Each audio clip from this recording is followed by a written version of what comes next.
আমার রাসূল একটা সত্য কথাই বলে দিই, আমার রাসূল দিন দুনিয়ার বাদশা বলছেন, তোমরা যখন ইস্তিনজায়ে যাবে, বাথরুমে যাবে, ওয়াশরুমে যাবে, তখন যাওয়ার আগে একটা দোয়া পড়ে নেবে, আল্লাহুম্মা ইন্নী আউযু বিকা মিনাল খুবসি ওয়াল খাবায়েস। এটা পড়ে বাম পা আগে বাড়াবে, তারপর বসবে, কাজকর্ম করবে, তারপর স্যানিটেশন অর্থাৎ ইস্তিনজা করবে, কুলুক বা পানি ব্যবহার করবে।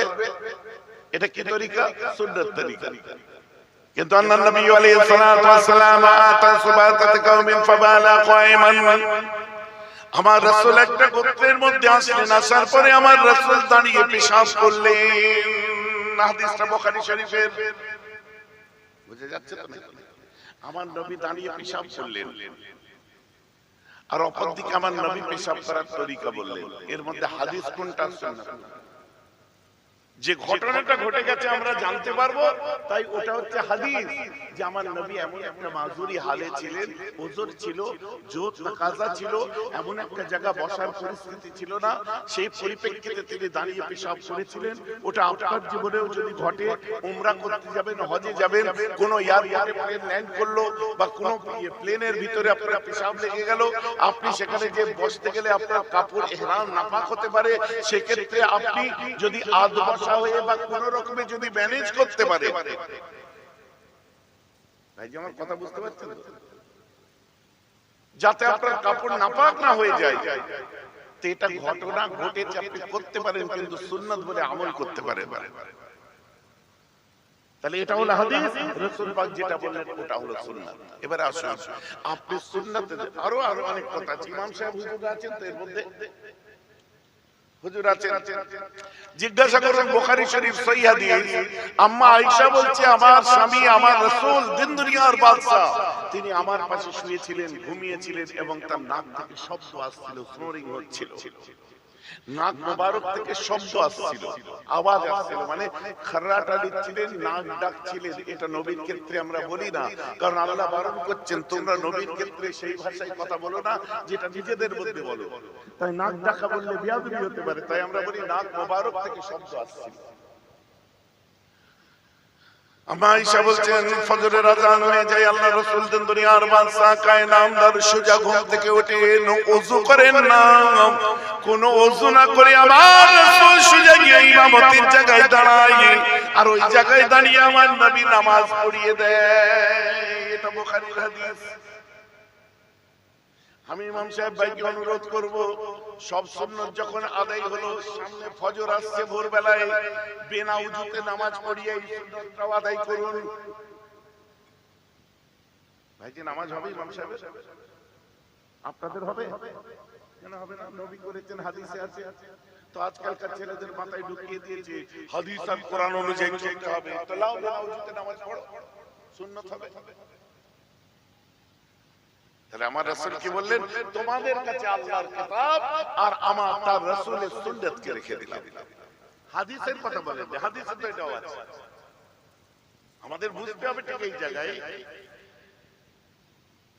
পরবর্তীতে ওই বুখারীর হাদিস থেকে খোলাসা করা হয়েছে যে আমার রাসূল তিনি বলেছেন, সমস্ত নবীরা যখন ঘুমায়, তাদের চোখ ঘুমায়, হাত পা ঘুমায়, সব ঘুমায়, কিন্তু তাদের অন্তরটা জেগে থাকে। বলেন সুবহানাল্লাহ।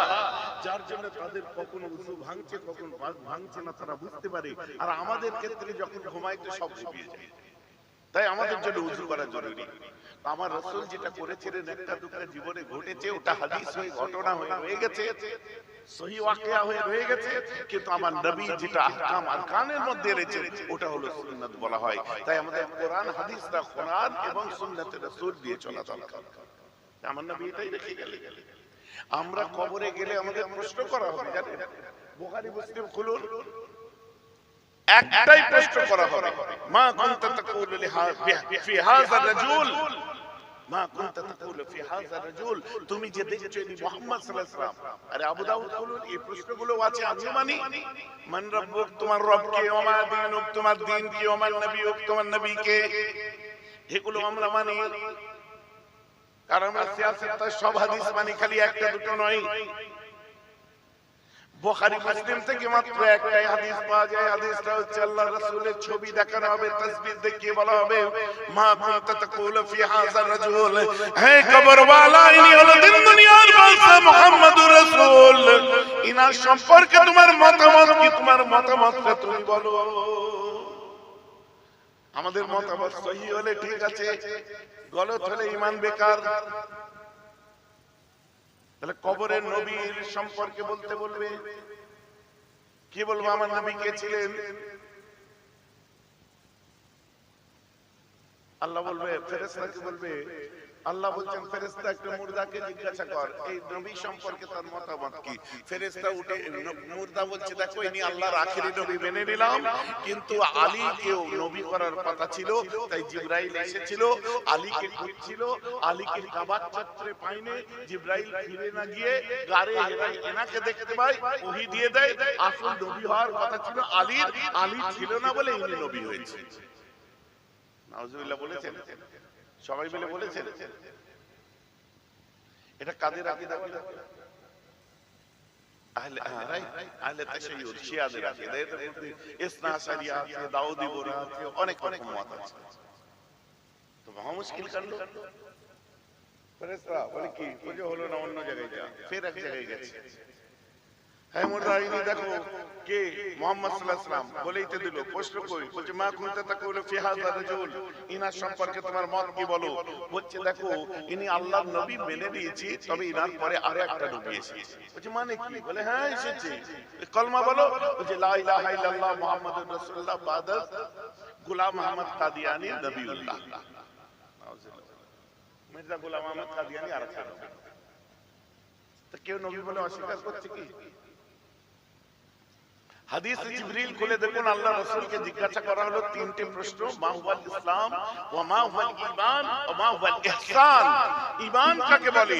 আমার রাসূল বলেন আল ঈমানু ফিল ইতিকাদ, ঈমান তোমার আকীদার মধ্যে, নবীকে নবী বলে মানার কায়দার মধ্যে, আল্লাহকে আল্লাহ বলে মানার কায়দার মধ্যে লুকিয়ে আছে।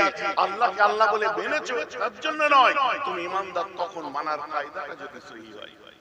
নবীকে নবী বলে মেনেছো ওটা বড় ব্যাপার নয়, নবীকে মানার কায়দাটা যেন তোমার সহি হয়। আমার মুসলমান খেয়াল করে শুনে রেখে দিন, দিন দুনিয়ার বাদশা কায়নামদারকে দেখানো হচ্ছে আরো একটা জায়গায়। বলছে এই কবরওয়ালা ইনার সম্পর্কে তোমার মত কি? তুমি বলো। বলছে ইনি আল্লাহর আখেরি নবী, ইনি আল্লাহর রাসূল, মেনে নিলাম, তবে হুম রিজালান নাহনু রিজালুন, তারাও মানুষ ছিল আমরাও মানুষ, একই ব্যাপার। ওনার কাছে ওহী এসেছে, পয়গম্বর হয়েছে, আমার কাছে আসলে আমিও হতাম, আমি আর উনি এক, উনি নবী আর আমি নবী নই। নাউজুবিল্লাহ। কিসের ভিত্তিতে বলে? যে কোরআন বলে দিয়েছে কুল ইন্নামা আনা বাশারুম মিসলুকুম, নবী তুমি বলে দাও আমি তোমাদের মতো মানুষ। তাই বলছে উনি আমাদেরই মতো, সব ঠিকঠাক আছে। কিন্তু আমি ঘুরিয়ে যদি তাকে প্রশ্ন করি, কোরআন বলেছে আমার, কোরআনে বলতে বলেছে আমার নবী বলেছে কি কুল ইন্নামা আনা বাশারুম মিসলুকুম, নবী তুমি বলে দাও আমি তোমাদের মতো মানুষ। আল্লাহ আছেন, এটাও তো আমার আল্লাহ ঠিক কুল বলেই বলেছে। আল্লাহ বলে দিলেন কুল, এই নবী তুমি বলে দাও ওয়াল্লাহু আহাদ, সেই আল্লাহ হলো এক। বলুন না সুবহানাল্লাহ। যেমন তিনি বলছেন আমি তোমাদের মতো মানুষ, তিনি তেমন মেসেঞ্জার হিসেবে আমাদের কাছে আল্লাহকে চিনিয়েছেন যে কি, যে নবী তুমি বলে দাও। আল্লাহ নিজে বললেন না, আল্লাহ বললেন নবী তুমি বলে দাও ওয়াল্লাহু আহাদ, সেই আল্লাহ হলো এক। সুবহানাল্লাহ। আপনাকে বলতে বলেছে, আমাকে বলতে বলেছে, বলে দিই।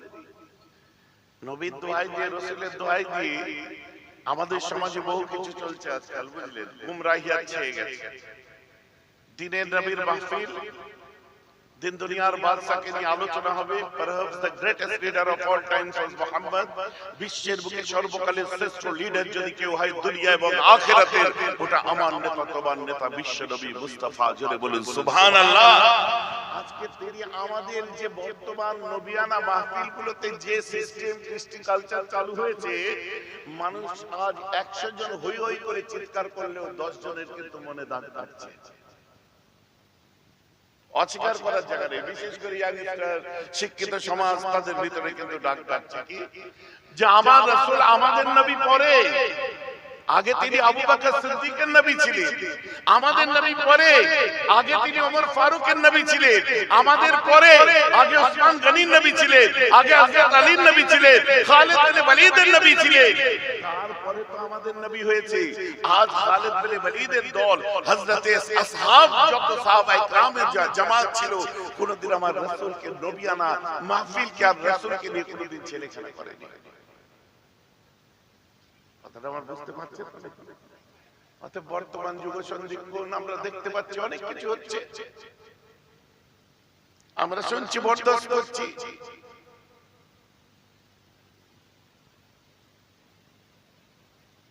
আমরা নিজের মতো করে বিচার করছি সেগুলোকে। হুম রিজালান নাহনু রিজালুন, তারাও মানুষ ছিলেন, আমরাও মানুষ। অতএব তিনি যা করেছে আমাদের এখন তাই করব। ভাইজান আমার কথা বুঝতে পারছেন? আরে তার লাইফ স্টাইল আলাদা, তার পা থেকে মাথা পর্যন্ত সব কিছু আলাদা না। তিনি বলেছেন আমি তোমাদের মতো মানুষ। এখন আমি ঘুরিয়ে যদি বলি, বুখারী খুলে দেখুন, সাহাবায়ে কেরামরা যখন আমার রাসূলের দেখা দেখি রোজা রাখতে আরম্ভ করেছিলেন, সাহাবায়ে কেরাম সব রোজা রাখছে, হঠাৎ সব অজ্ঞান হয়ে পড়ে যাচ্ছে। আমার রাসূল বলছেন তোমরা এত রোজা রাখছো কেন? হুজুর আপনি রাখছেন, তোমরা তো দুর্বল হয়ে পড়ছো। আমার রাসূল বলেছিলেন আইয়ুকুম মিন্নি, তোমাদের মধ্যে কে আছে আমার মতো? আগে বলো তো। সুবহানাল্লাহ বলে। কোরআন বলছে ইন্নামা আনা বাশারুম মিসলুকুম, নবী বললেন আমি তোমাদের মতো মানুষ। আর বুখারী শরীফ বলুন আমার নবী বলছেন তোমরা আমার মতো কে? আগে বলো। তবে আকাশ পাতালের তফাৎ হয়ে আছে। আমাদের বলতে তো বেশি মুখে বাঁধে না। না কি আপনার সংসার করতে যাবে, যে কোথায় কিছু বেঁধে গেল, যাতে মাওলানা যাতে হুজুর, দোহাই দিল নবী।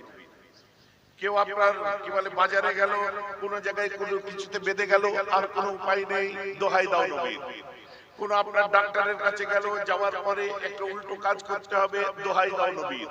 কেউ রাজনীতি করতে গেল, তার আর কোনো রাস্তা খুঁজে পাচ্ছে না, আমার রাসূল করেছিলেন বলে চালিয়ে দাও। কেউ আপনাকে কথা বুঝতে পারছে না। রেজাল্ট কি হচ্ছে? বাজার, সেখানেও দেখুন নবীকে নিয়ে কথা বলতে গিয়ে সেখানে তাওহীন করা হচ্ছে, হসপিটালে তাওহীন করা হচ্ছে, ডাক্তারখানায় তাওহীন করা হচ্ছে। ওয়াজের মজলিসগুলোতে রং ইন্টারপ্রেট করে নবীর জমানায় এই জমানাকে এক করতে যে বিলাতে গিয়ে তার স্টাইল আমার স্টাইল এক করতে গিয়ে আজ রং ইন্টারপ্রিটেশনের মধ্যে পড়ে সমাজের বুকে ভুল বার্তা পৌঁছে সেই নবিয়ানা মাহফিলকেও নষ্ট করা হচ্ছে।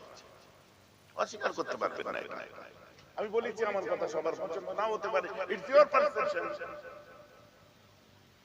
পছন্দ হতে পারে, দ্যাট ইজ ইওর পারসেপশন। নাও হতে পারে, that is also your perception. এখন কথা বুঝতে পারছেন? আমার মুসলমান খেয়াল করে শুনে রেখে দিন,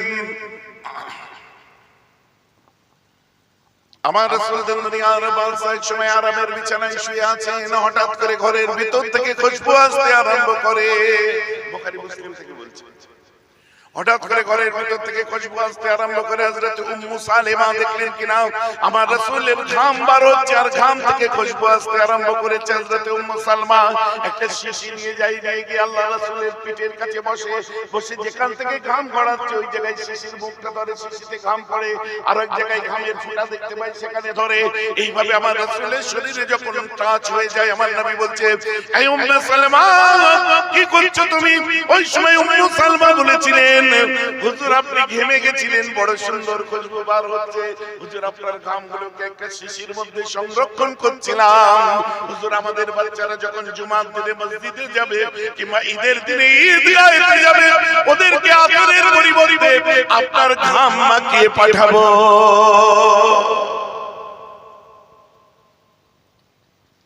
এখন বলেন হুম রিজালান নাহনু রিজালুন, তারাও মানুষ ছিলেন, আমরা মানুষ ছিলাম। এখন কষ্ট করি, আপনার বউ কি আপনার ঘাম শিশির মধ্যে ঢুকিয়ে রেখে দেয় যে আমরা বিয়ে বাড়িতে যাওয়ার সময় মেখে যাব?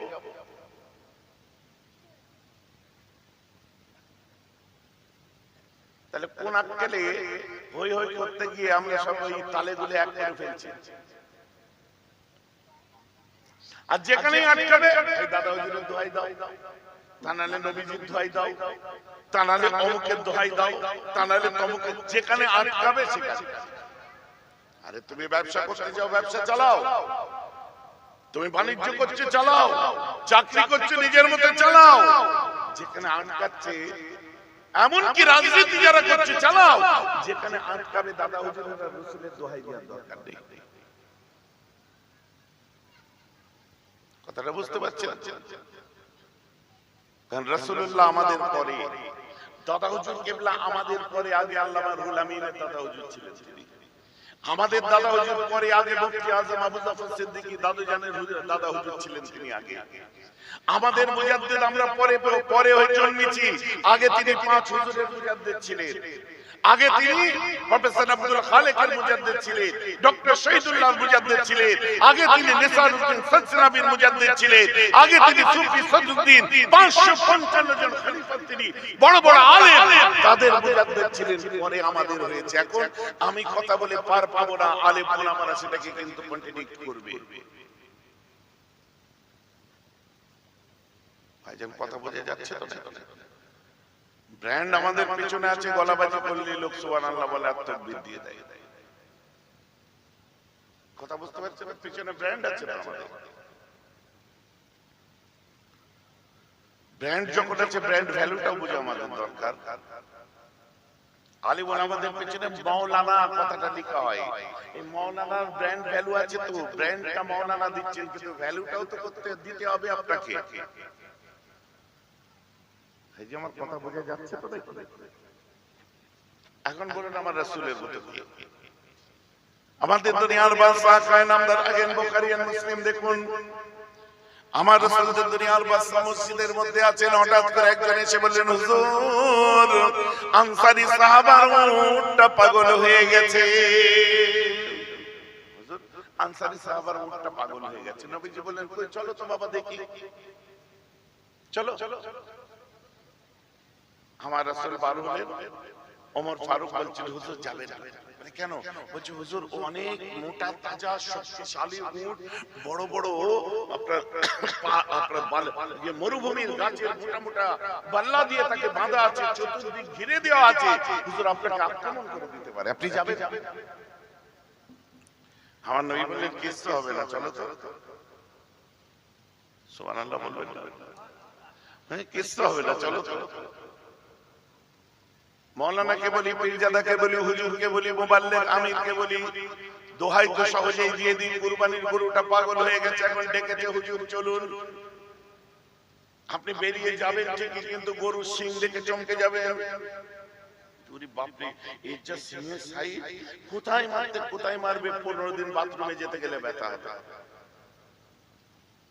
বুঝতে পারছেন? हमरे जाला জাহান দোহাই দিতে খুব ভালো লাগে। আমার মুসলমান খেয়াল করে শুনে রেখে দিন, আল্লাহ রাসূল যখন আগিয়ে যাচ্ছে, পাগল উট এদিকে ওদিকে দড়ি ছেঁড়াছেঁড়ি করছে, রশি ছেঁড়াছেঁড়ি করছে। আল্লাহ রাসূল দুনিয়ার বাদশাকে যখন দেখতে পায়, উটটা দূর থেকে উঁচু গলা, আমার রাসূলকে দেখেন, আর আমার রাসূল যেদিক দিয়ে হেঁটে যায়, উট মাথাটা সেদিকে ঘোরাতে থাকে, ঘোরাতে থাকে, ঘোরাতে থাকে।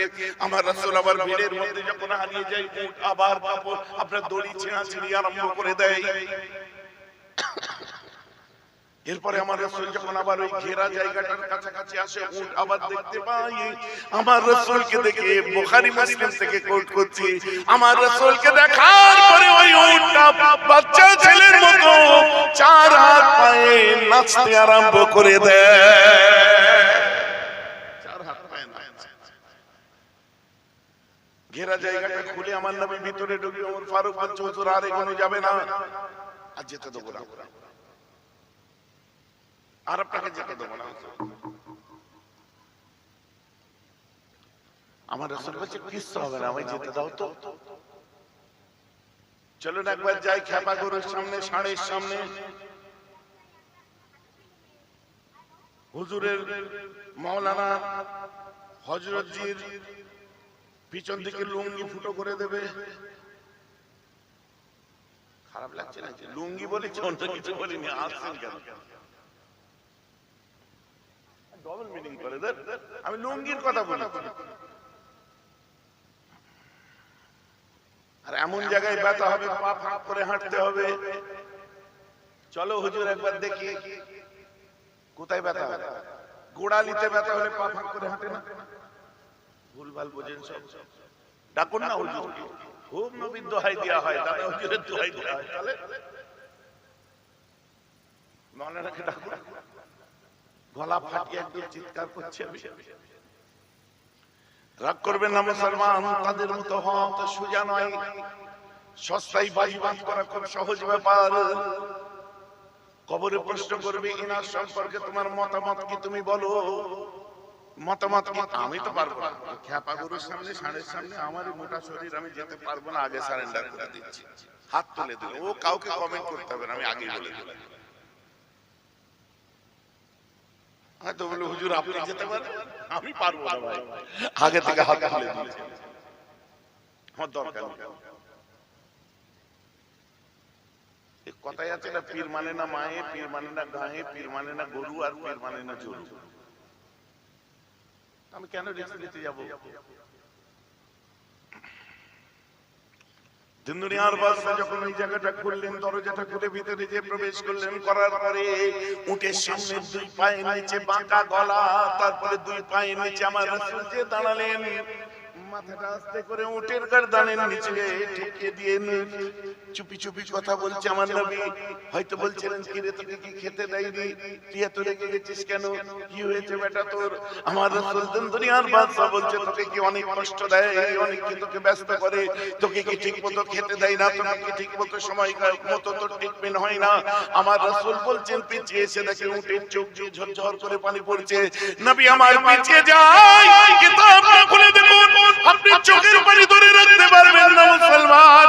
আমার নবী পিছিয়ে যাওয়ার সাথে সাথে উটটি চার হাত পায়ে বসে আর মাথাটা নিয়ে আমার নবীর কদম মোবারকে সিজদা দিয়ে দেয়।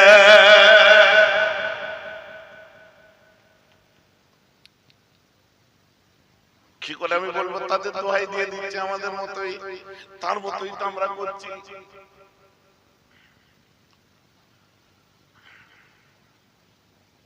আমার মুসলমান খেয়াল করে শুনে রেখে দিন, এই দৃশ্য দেখার পর সাহাবায়ে কেরামরা বললেন ইয়া রাসূলুল্লাহ, একটা অবলা জন্তু, একটা জীব, অবলা জীব, সে যদি আপনার সিজদা করতে পারে হুজুর, আমরা তো আপনার মহব্বতের সাহাবা, আমরা কেন আপনার সিজদা করতে পারবো না? আমার নবী উত্তর দিয়েছিলেন যে আমাদের শরীয়তে মানুষ মানুষকে সিজদা করার কোনো বিধান নাই। যদি থাকতো আমি দুনিয়ার মেয়েগুলোকে বলতাম তাদের স্বামীদের পায়ে যেন সিজদা করে। অতএব আমার নবী বলছেন এই সিস্টেম আমাদের নাই, তো স্বামীদেরকেও সিজদা করা ক্যান্সেল। আমার ভাইয়েরা এখন ভাব দিবে বাড়িতে যে ভাইজানের ওয়াজ শুনছিস তো, হ্যাঁ আমাদের কত মর্যাদা, আটত্রিশ কোটির জন্য আমাদেরকে সিজদা করতে হতো, চিল্লাবি বেশি। মামলা একতরফা নয়, দুতরফা। উল্টো দিকে দেখুন, আমার রাসূল দুনিয়ার বাদশা আম্মা খাদিজার যখন পেট মোবারকে বাচ্চা এসেছিল, আম্মা ফাতেমা এসেছিলেন আমার রাসূলকে শোনাতে, আমার নবী বলতেন খাদিজা তুমি ভারী জিনিস বহন করবে না, তুমি পিছল জায়গায় পা রাখবে না, খাদিজা তুমি ভারী কাজ করবে না, সংসারে বেশি কষ্ট করবে না, শুয়ে উঠে বসে আরাম করে থাকবে। আম্মা খাদিজা বললেন আমি যদি তাই থাকি তাহলে আমার সংসারের কাজটা কে করবে? নবী নিজের দিকে দেখিয়ে বলছেন তোমার সংসারের কাজ করার জন্য আমি তো যথেষ্ট। সুবহানাল্লাহ। তো মাঝে মধ্যে বইয়ের সংসারে যে একটু হাঁড়িতে কি বলে ওটাকে, লাকড়িটাকে হাতাটাকে একটু নেড়ে দেবে, ওটা সুন্নতে সওয়াব পাবে। আমার নবীও তাই করেছিলেন। বলুন সুবহানাল্লাহ। সব দিকই তো আছে, সম্ভব নয় তার মতো নাম। মক্কার দুর্গমগিরি দুর্গম পথ দিয়ে আমার রাসূল হেঁটে যাচ্ছে, দূর থেকে হযরতে আনাস আমার রাসূলকে ফলো করছেন। আমার নবী তাকিয়ে দেখলেন, দেখার পরে বলছেন এ আনাস আমাকে এইভাবে তুমি ফলো করতে পারো না, আমাকে একা যেতে দাও। আমার রাসূলকে বলে আনাস ইয়া রাসূলুল্লাহ, চতুর্দিকে আপনার শত্রু, এইভাবে আপনাকে একা যেতে দিতে পারি না হুজুর, আপনাকে আক্রমণ করে দিতে পারে, আমাদের বড় কষ্ট লাগবে। আমার নবী বলছেন লিভ মি অ্যালোন, একা থাকতে দাও, আমি যাচ্ছি, কিছু হবে না। আমার রাসূল যখন আগিয়ে যায়, আমার নবীর কাঁধে ছেড়ে বেঁধে দাও ইন্নাজরান দেশের একটা চাদর। আমার রাসূল অনেকটা এগিয়ে গেছে, আনাসের কিন্তু মনটা মানেনি, পিছন থেকে আমার রাসূলকে ফলো করেই যাচ্ছে। হঠাৎ করে আনাস দেখেন ওই ঝোপের আড়াল থেকে একটা কালো গরীব কুরাবা মানুষ আমার রাসূলকে হঠাৎ করে আক্রমণ করে দিয়েছে। আর পিছনে চাদরের দুটো কোণ যে ঝুলছিল, ওই দুটো কোণকে নিয়ে ফাযাবাযাতহু, ওটাকে দিয়ে আমার রাসূলের গলায় পেঁচাতে আরম্ভ করে। ফাযাবাযাতান শাদীদাতান, গায়ের জোরে পেঁচ দিতে আরম্ভ করে। এক সময় একটা টান মারে, দিন দুনিয়ার বাদশাকে আরবের মন প্রান্তে ফেলে দেয়। আরবের মরুভূমিতে ঝড় তুলে দেয় আনাস, পাগলের মতো দৌড়ে আসে, উলঙ্গ তলোয়ারটাকে বার করে আনাস ওই মানুষটির ধড় থেকে গর্দানটা আলাদা করে দেবে। আমার রাসূল দুটো ইশারা করেছিলেন, রুক যাও। পরে বলেছিলেন, না না না না, ওকে তুমি জানে মেরে দিও না, ওকে তুমি আল্লাহর রাস্তায় মাফ করে দাও, রুক যাও। আনাসকে রুকে দিয়েছে। হযরত আনাস তলোয়ার নিয়ে ময়দানে জঙ্গে সিফাই ঠক ঠক করে কাঁপছে। খারা জানো বলেছিল কিছুদিন আগে, আমার এই মাশাআল্লাহ বহু ইউটিউবার ভাইরা এসেছে, এদের দ্বারা আপনারা শুনেও ছিলেন, তার উত্তরটাও আমি দিয়েছি। কি জানো বলেছিল যে হযরত মুহাম্মদ তো লেখাপড়া জানতো না, ও তো এক হাতে তলোয়ার আর এক হাতে হাদিস নিয়ে বার হয়েছিল, মানুষকে জয় করতে চেয়েছে।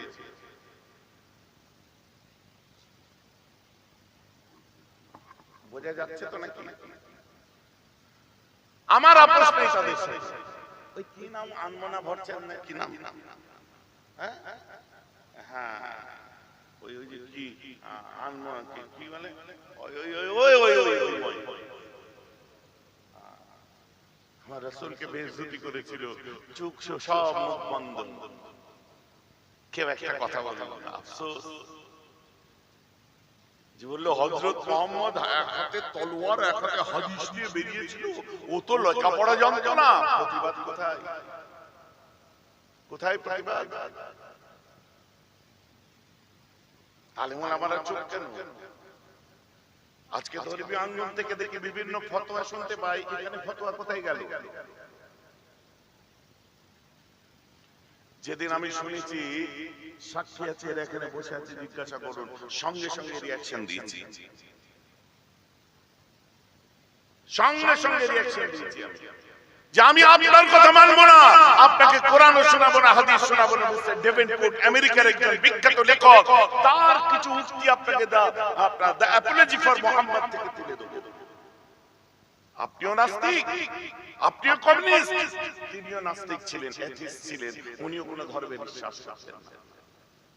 সে বলেছে যে ইসলামের নবী মুহাম্মদের বদনাম করে সত্যের অপলাপ করো না।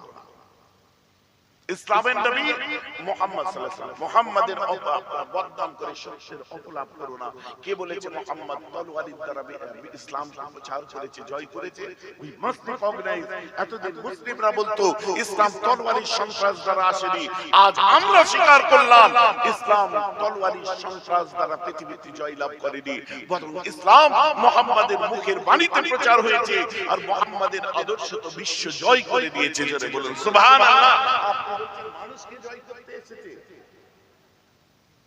আর সে বলছে মিস্টার ডেভেনপোর্ট, যার কথা হার্ভার্ড ইউনিভার্সিটিতে পাবেন, যার চর্চা, যার উপরে পেয়ে আপনার থিসিস করছে কেমব্রিজ থেকে, অক্সফোর্ড থেকে, দেখুন তিনি বলছেন ইসলামের নবী মুহাম্মদ সাল্লাল্লাহু আলাইহি ওয়াসাল্লামের আদর্শ বিশ্বকে জয় করে নিয়েছে।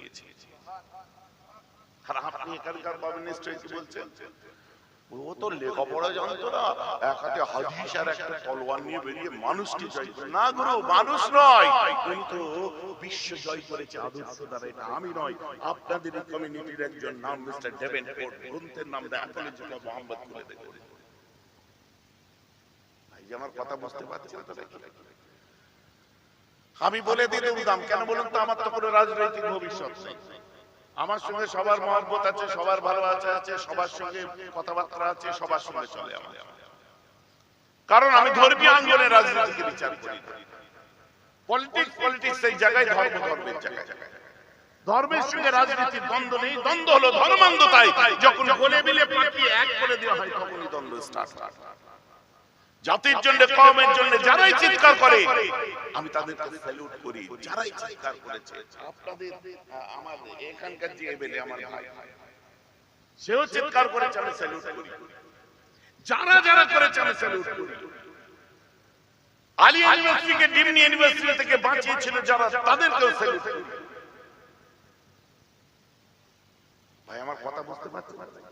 কিন্তু যেটা ভুল, সেটা রুলিং পার্টির ভুলটাও আমার চোখে ভুল লাগে, অপোজিশনের ভুলটাও ভুল লাগে। কোন আন্দোলন করতে দিল্লি যেতে হবে শুনলেও আমার কাছে সেটা যেমন ভুল লাগে, এসআইআর এর জন্য আবার বাংলার রাজপথে আন্দোলন হলে সেটাও আমার কাছে আবার কিরকম রহস্য লাগে যে আন্দোলন দিল্লিতে কেন নয়। আবার উল্টো দিকে যখন কোন পার্টিকে আপনার করলে তার ঈমান থাকবে না এই ফতোয়াও শুনি, আর উল্টো দিকে নিজের অংশীদাররা যখন বলে দেয় রাসূলের বদনাম করে, তার যখন বিরোধিতা হয় না, আমি সেটারও কন্ডেম করি। তাই আমার কথা বুঝতে পারছেন? এইবার বলেন আমি কোন পার্টি? ভাই যে আবার কথা বোঝা যাচ্ছে, তোমাদের মগজে ঢুকবে না কেন বলো তো? তুমি ফুরফুরা শরীফকে রাজনীতির চোখে দেখছো, তাই আমাকে বিচার করার ক্ষমতা তোমাদের নেই, কারণ তুমি দাদা হুজুরকে রাজনীতির চোখে দেখছো, ফুরফুরাকে রাজনীতির চোখে দেখছো। টিএমসির একজন পীরজাদা আছে, টিএমসি ছেলেরা ফুরফুরাকে সেই পীরজাদার চোখে দেখছো। আইএসএফ এর পীরজাদা আছে, যারা রাজনীতি করো আইএসএফ এর চোখে দাদা হুজুরকে দেখছো। যারা কংগ্রেস করো, বসিরহাটের একজন পীরজাদা আছে, তারা কংগ্রেসের চোখে বসিরহাটকে দেখছো। কিন্তু মাথায় রাখো, বসিরহাট আপনার কোনো পীরজাদার বা কংগ্রেসের নয়, বসিরহাট আল্লামা রুহুল আমিনের, আর ফুরফুরা হচ্ছে মুজাদ্দিদ দাদা হুজুরের। বলুন সুবহানাল্লাহ। অতএব সব বৈষম্যের ঊর্ধ্বে গিয়ে আপনাকে ফুরফুরাকে ভালোবাসতে হবে। হোয়াটএভার এবার কে কোন দল করে ওটা তার ব্যক্তিগত ব্যাপার, ভালো করলে স্যালুট করি, খারাপটাকে কন্ডেম। ভাই যে কোন পার্টি বানালাম শেষ পর্যন্ত না হুজুর, আপনি যখন আপনার ওবিসি নিয়ে কথা বলছিলেন, আপনি যখন আপনার চাকরির রেট অফ রেশিও নিয়ে কথা বলছিলেন, যখন আপনার সাচার কমিটি নিয়ে কথা বলছিলেন, আপনার পাশে তখন তো বাংলার মুখ্যমন্ত্রী বসেছিল। আপনি কেন বলে যাচ্ছেন পার্লামেন্টারি কমিটির কাছে যখন যে আমাদের আপনার কি বলে এসআইআর এবং অপ্রাপ্তি নিয়ে যখন আমি জমা দিতে গেছিলাম, তখন তো আমার পাশে বিজেপির নেতারা ছিল।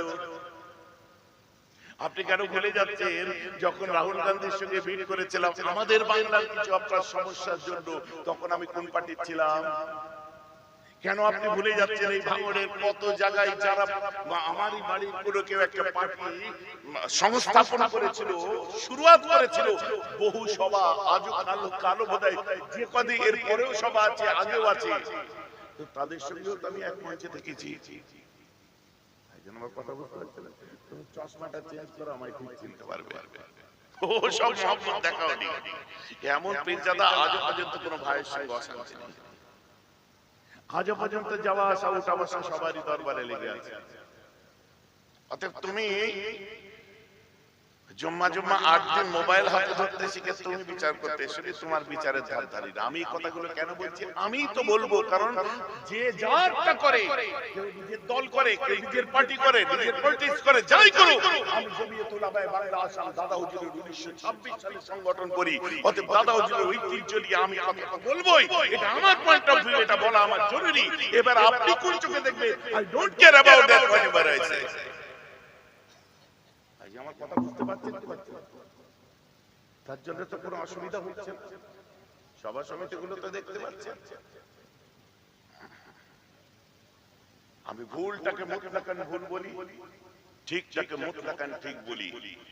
যে আজ 12ই রবিউল আউয়ালের ছুটি দেখতে পাচ্ছেন, কে করিয়েছিলেন জানেন?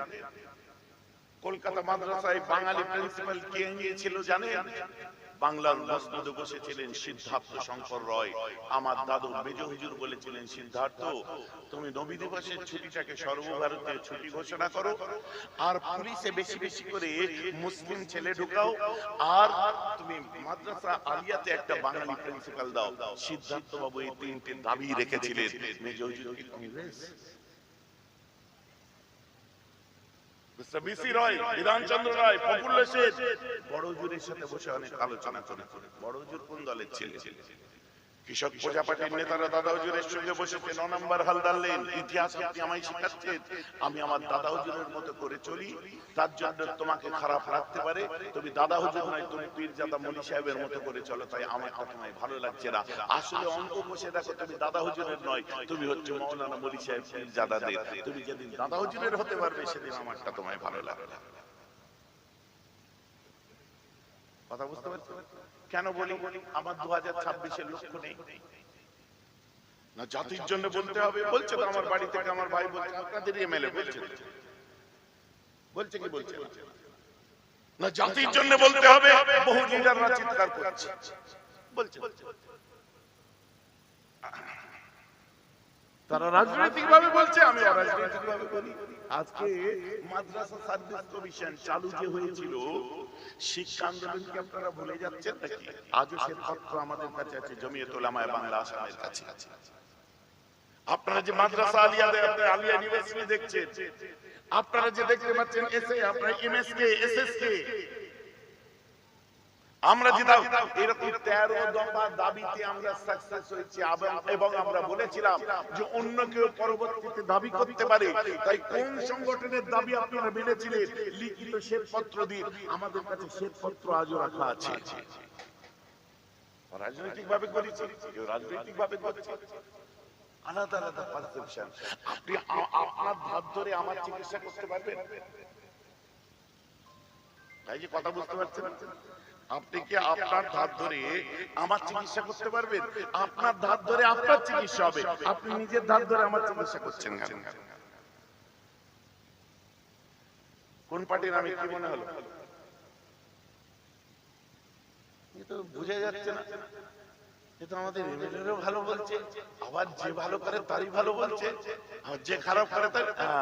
আমি দাদা হুজুর পীর কেবলা যেভাবে চলতে শিখিয়েছেন, আমি তার দেখানো রাস্তাতেই চলি। যে ভুল করে তেড়ে হেঁটে ভুল বলে দিই, চিৎকার করে বলি, জোর কদমে বলি। কেউ আপনার কোরআন বাইবেল শেষ হয়ে যাবে বলবে, আর আমি সেটাকে সমর্থন করবো, কখনোই নয়। এর কন্ডেম যেমন আমি করি, তেমনি ওয়াকফ আন্দোলনে যারা পিছিয়ে যাবে তাদেরকেও আমি ভালো বলি না। আমার বুঝতে পারছেন কি পারছেন না? আর আমার একটাই কথা শুরু থেকে শেষ পর্যন্ত, তোমার আমার মহব্বতের কারণ আল্লাহ এবং তার রাসূলের জন্য, আর তোমার আমার শত্রুতার কারণ হবে আল্লাহ এবং তার রাসূলের জন্য। এটা আমি বরাবর বলে এসেছি। বাকি রইল আপনারা ফুরফুরায় যদি মাসে 2 বার যান, বছরে যদি 24 বার যান, আমায় দেখতে পান কখন? আমার কোনো গদি আছে দেখেছেন? যে গদিতে বসে আমি মুসাফা করি। আমি একটা ঘরের মধ্যে থাকি, আমার ভাইরা যায়, যাদের সঙ্গে কন্ট্যাক্ট হয়ে যায়, দেখা হয়। বাকি আমি যেখানটাই বসি, ওই জায়গাটা আমার আব্বা আপনাদের জন্য করে দিয়ে গেছেন। ফ্রিজ লাগানো আছে, সোফা লাগানো আছে। এই সব মিডিয়ার বাইরে জিজ্ঞেস করুন, এদিক ওদিক ঘুরে কোথায় যে বসবো, ভাইজানের ওখানে যে, ভাইজান না ওই দাদা হুজুরের মাজারের সামনে, ভাইজান আমার কথাও বলে না, ওই মাজারের সামনে আমরা আছি। কোথায় আছে দেখুন, ওখানে বসে আছে, নিজের মতো ফ্যান এসি ছেড়ে দিয়ে ফ্রিজের পানি খাচ্ছে, বসে আছে। আর আমার ওটা বলাই আছে, আমার আব্বা ওই ঘরটাই যে বসে, ওই ঘরটা আমার জন্য করে দিয়েছেন, বাকি দাদা হুজুরের মেহমানদের জন্য। তাহলে কি কোন স্বার্থে কথা বলবো? মুসাফা করে টাকা নিয়ে আমি, তাবিজ দিয়ে টাকা নিয়ে আমি, জলসাই গেলে যে হাদিয়া দিয়ে দেয়, কোনদিন জিজ্ঞেস করেছে কত আছে? একটা কমিটির লোক আমার সামনে বলে দিল, বলুক কত আছে, আমি জিজ্ঞেস করেছি। বরং আমি থাক না, দরকার নেই, জোর করে পকেটে দিয়ে দেয়। হুজুর টাকা পয়সা ওটা একটু কম আছে, আজকেও বলবে, দেখবে। হাসছে কেন? আমি কি বলবো জাম করে তুলে দিয়ে? আরে ঠিক আছে, কি হলো, 1500 টাকা কি 1000 টাকার পেট্রোল পড়বে, দিবি তো 1 লাখ টাকা। কথা বুঝতে পারছেন তো? না খারাপ ভাবে আমার কথা নেবেন না, যে আজ বুঝবো, কাল বুঝবো, পরশু বুঝবো। বুঝতে বুঝতে আমারও বয়স ভারী হয়ে যাচ্ছে, তোমাদেরও বয়স ভারী হয়ে যাচ্ছে, আর কবে বুঝবো?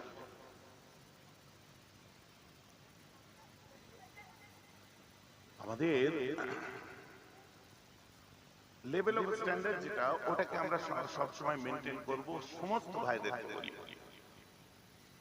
আমি প্রত্যেক আলিম উলামা থেকে শিক্ষিত ভদ্র মণ্ডলী আপনারা যারা এসেছেন, মিডিয়া পার্সন যারা আছেন, প্রত্যেককে বলি লেভেল অফ স্ট্যান্ডার্ড আপনারা পালন করুন। ঠিক না? কি করব কি করব না, কি করতে হয় কি করতে হয় না, কোন জায়গায় কথা বলতে হয় কোন জায়গায় কথা বলতে নেই, এত কাদা ছড়াছড়ি চলছে দেখতে পাচ্ছেন, মিডিয়া খুললে দেখতে পাচ্ছেন। আল্লাহ শুকর, এরা আমাকে এতই ভালোবাসে, কোনদিন আমার কাছে ভাইজান কিছু বলবেন নাকি? না রে, এখন এর মধ্যে আমায় জানাই। ঠিক আছে, দ্বিতীয়বার আমাকে বলেন, একবার জিজ্ঞেস করেন, ফেতনা ফাসাদে দেখাতে পারবেন? হ্যাঁ, প্রয়োজন যখন হয়েছে তখন আমি মিডিয়ার সামনে এসেছি বলিষ্ঠ কণ্ঠে এবং আসার মতো করে এসেছি। বাকি ওয়াজ নসিহত গুলো আপনারা তো শুনছেন, শুনুন।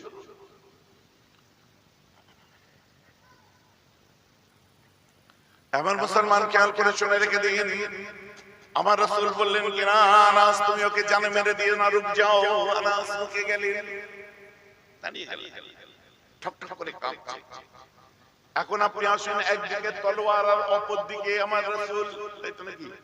ওই কালো মানুষটা দেখছে তলোয়ার চালায় না, নবী কথা বলে, এটা দেখবো। ওই সময় আমার রাসূলের মুখের দিকে তাকিয়ে আছে মানুষটি, আর আনাসকে দাঁড়াতে বলেছে। আনাস ময়দানে জঙ্গে সিপাহীকে দাঁড় করিয়ে দিয়েছে, রাসূলের দিকে তাকিয়ে লাইক স্ট্যাচু দাঁড়িয়ে ঠক ঠক করে কাঁপছে, রেগে গিয়ে নড়ে না। মিলিটারি সিপাহী সৈনিক এই দৃশ্য দেখে বলে, ইয়া মুহাম্মদ সাল্লাল্লাহু আলাইহি ওয়াসাল্লাম, ইয়া মুহাম্মদ মুরলি বিল মালিল্লাহিল্লাযী ইনদাকা। আই মুহাম্মদ, আমি বড় গরীব। সাল্লাল্লাহু আলাইহি ওয়াসাল্লাম, আই মুহাম্মদ আমি বড় গরীব, আমার বাড়িতে চুলো জ্বলে না, চাল নেই, বউ বাচ্চা খেতে পাই না, আমার বাড়িতে খাবার দাবার নাই, আমার বাড়িতে চুলো জ্বলে না, চাল চড়ে না। আপনার কাছে আল্লাহর বাইতুল মাল আছে, ওই বাইতুল মাল থেকে যত সামান্য খাদ্যদ্রব্য আপনি আমাকে দান করুন, ভিক্ষা দিন। ভিক্ষা চাইলো, কি চাইলো? সকলে বলুন, ভিক্ষা চাইলো। চাওয়ার স্টাইলটা কি? গলায় গামছার চাদরের ফাঁস লাগিয়ে দিয়ে টান মেরে ফেলে দিয়ে বলছে, দাও। আপনি দেবেন?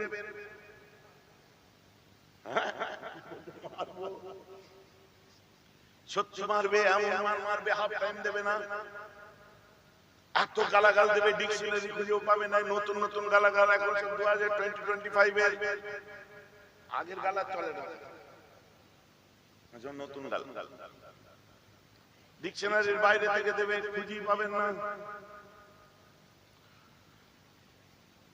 এখন আমি যদি প্রশ্ন করি, ওই নেতাটাকে যারা বলেছিল এক হাতে তলোয়ার আর এক হাতে হাদিসিও বেরিয়েছিল, আনমনা ভট্টাচার্য,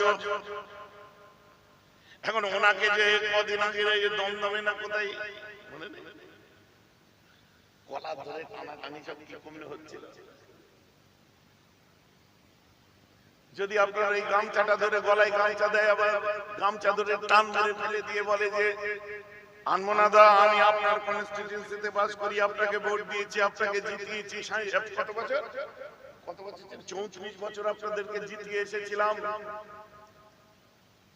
এখন আমি গরিব, খেতে পাই না, পেটে ভাত ওঠে না, বউ বাচ্চা খেতে পাই না, আপনি আমাকে কিছু দান করুন। টান মেরে ড্রেনে ফেলে দিয়ে বলে, দাও। হ্যালো, দেবে কি? কোন এমপি দেবে, এমএলএ দেবে, মন্ত্রী দেবে? আরে এমএলএ এমপি মন্ত্রী তো দূরের কথা, আমাকে যদি এরকম ফেলে দিয়ে বলে দাও, আমি দেবো? কাজ খুঁজে পাই না, একটা মার বাইরে পড়বে না। প্রশ্ন হচ্ছে, আমার রাসূল সেদিনে কি করেছিলেন? গলার ভাঁজটাকে খুলছেন, গলায় কাল ছেলে পড়ে গেছে, আমার রাসূলের গলায় দাগ পড়ে গেছে, আস্তে আস্তে খুলছে, সুম্মা দাহিকা, নবী আমার হাসছেন, নবী আমার হাসছেন, সুম্মা দাহিকা, আবার হাসলেন, সুম্মা দাহিকা, সুম্মা আমার লাউলিয়া কাইন, আমার রাসূল হাসলেন আর আনাসের দিকে তাকালেন। আনাস তখনও কাঁপছে। আনাসকে বলছে, আনাস জি মাফ করে দেবে, এটা পারবো না হুজুর, মাফ করে দেবো বাবা। না হুজুর, আমি পারবো না, আল্লাহ আমার জীবন নিয়ে নিলে আমার কষ্ট হতো না হুজুর, আপনার লোমে আঘাত লাগলে আমরা সহ্য করতে পারিনি, আর আপনার গলায় চাদরের ফাঁস দিয়ে মরুভূমিতে ফেলে দিয়েছে, আমরা সহ্য করবো কি করে? আনাস ফরগিভ হিম, মাফ করো কে?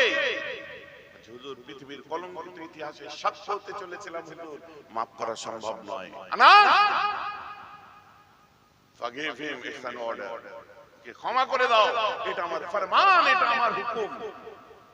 আনাস তলোয়ারটাকে জমিনে পুঁতে দিয়ে ঝরঝর করে কাঁদে আর বলে, আল্লাহ এত বড় মনটা আমার রাসূলকে তুমি দিয়েছো, কত আঘাত দেয়, কষ্ট দেয় আমার রাসূলকে, কাঁদাই নবীর আমার কপাল ফাটিয়ে দেয়, দাঁত ভেঙে দেয়, তারপরেও আমার রাসূল কোনোদিন তাদের উপরে বেজার হন না।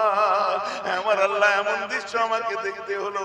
আমার রাসূল বলে, এত ভালোবাসিস কেন বাবা, একটু মাফ করে দে। আনাস মাথা নেড়ে বলল, মাফ করে দিলাম। আমার যাও যাও আল্লাহর বাইতুল মালে চলে যাও, আর একটা পুরুষ উটকে ওভারলোড করো, আর বেচারা গরীবটার বাড়িতে পাঠিয়ে দাও। নবীও করেছিলেন, আমরাও করেছি। পারবে? ভাইজান কথা বুঝতে পারছেন? পারবে?